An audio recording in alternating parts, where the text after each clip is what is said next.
ચોરીનો ભેદ ઉકેલાઈ ગયો છે। પોલીસે ગરફોડ ચોરીના ગુનામાં 2 આરોપીની ધરપકડ કરી લીધી છે।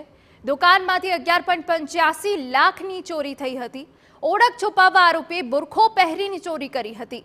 આરોપી વિરુદ્ધ નોંધાઈ ચૂક્યા છે 70 ગુના। પોલીસે 300 થી વધુ સીસીટીવીની તપાસ કરી આરોપીની ધરપકડ કરી। પોલીસે આરોપી પાસેથી 10 લાખનો મુદ્દામાલ કબજે કર્યો।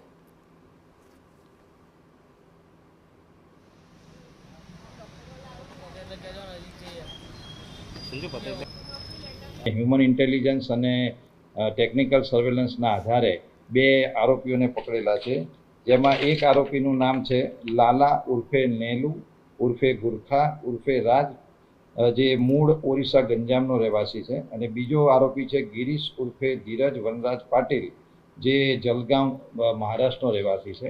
આ બંને આરોપીઓ અગાઉ પણ ઘણા ગુનામાં પકડાયેલા છે, જેમાં જે આ લાલા ઉર્ફે ગુરખો છે, જે સુરત શહેરની અંદર 12 જેટલા ગરફોડ ગુનાઓમાં અત્યાર સુધી પકડાયેલો છે। સમાચાર રાજકોટમાંથી કે જ્યાં ધોરાજીના છત્રાસા ગામમાં